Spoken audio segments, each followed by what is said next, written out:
Bad gear doesn't matter. Tournaments are actually easy once you understand how the AI behaves. In this video, I'll give you a simple rule set that works with any weapon you spawn with, and by the end, you'll be winning tournaments consistently instead of hoping for good RNG. Everything in tournaments comes down to 3 rules. Rule 1 is movement. You do not need perfect blocks if you can make them miss by stepping back or sideways. The AI in tournaments will always try and engage with you, so you need to use that to your advantage. A good way to do this is by having the enemy walk into one of your attacks. The best way to do this is to walk up to your enemy, backtrack and swing as they come close. Movement is also the core mechanic to dodge arrows and bolts. If you don't use it, you will take unnecessary hits and possibly end in your tournament run. I'd recommend random diagonal movement. Once your movement is better, you will be able to completely negate damage that you would have taken before. The second rule to win tournaments is timing. Bannerlord combat isn't about clicking faster. If you swing at the same time as the enemy, you're gambling. Also, knowing when it's your time to engage in a fight and when not to is very important. There's nothing worse than trying to fight off 2 enemies at the same time. Top attacks are generally faster than side attacks, so if you block or the enemy whiffs, use a top attack to counter. Rule 3. Never get surrounded. The AI loves dogpiling, so your job is to keep rotating so you're fighting one person at a time. If you get a one-handed plus shield round, you're basically on easy mode. The easiest way to win these fights is to strafe right and attack left, repeatedly. I would say that this is the only scenario that spamming benefits you. I wouldn't rely on it too much, as movement and timing is still better. Moving on to throwing weapons. Throwing weapons can be tricky, and that all depends on if your target is moving. The best way to use throwing weapons is to aim where they're gonna be and not where they are. This can be pretty difficult, especially if you and your enemy are on horseback, but the more you practice, the better you will be. If you're really struggling with this, I'd recommend waiting until your enemy bangs into a wall or stops to fight someone and then hit them. You can also try riding head on so you don't have to try and calculate where you need to aim to hit your target.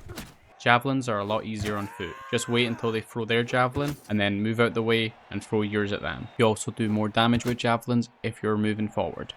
And most of the time the enemy will stand still.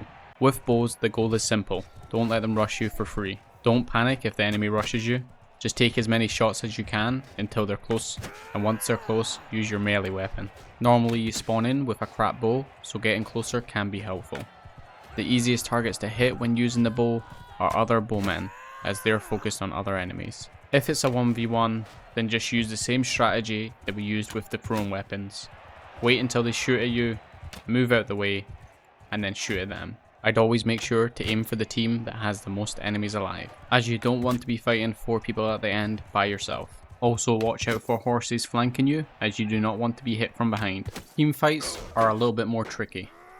You want to always do your best to make sure your teammate doesn't die, because as soon as that happens, you're 2v1ing everyone else. What I typically do when they target my teammate is slightly flank them and hit them from behind and at the side. This makes it so no matter where they're looking, they're getting hit from one direction. All two-handed weapon fights are pretty much the same. Use your distance to your advantage. Two-handed weapons typically have longer reach, so all you need to do is get the right movement and the timing of your attack right, and you will be able to kill anyone very easily. Do not underestimate the enemy, and do not play silly games. Two-handed weapons can do some extreme damage to you. You will always take unnecessary hits now and again, so you just need to learn how to block consistently. Polearms on horseback can be a little bit different. Some polearms have a couched lance ability, which you can use by pressing X, which can insta-kill things, which is very strong. But to use it, your horse does have to be going pretty fast, which we both know in a small arena isn't always viable. But with some good practice, you can get very consistent with it. Pressing the letter W twice can speed up your horse's initial acceleration, which can be very helpful to catch up with an enemy or escape an attack. I personally think out of all the tournament fights, horseback with polearms is the worst, as it just takes the longest and it can be quite annoying. So if you ever feel like the horses just keep running away from you and running around in circles, just slow down, bring out your sword, and fight them that way. Just be careful you don't get couch lanced from another enemy. If the enemy continues to be a pain, just kill their horse and put them on foot, which makes them a lot easier to kill. Just make sure you don't get off your horse, because if you do, they'll just jump on it and that will just be really annoying. And now for a quick recap. Movement is very important if you want to win more fights. Timing is also very important, and without it, you will die a lot. Don't get surrounded or everything else doesn't matter. Anyway guys, thanks for watching. If you have any questions, just put them in the comments.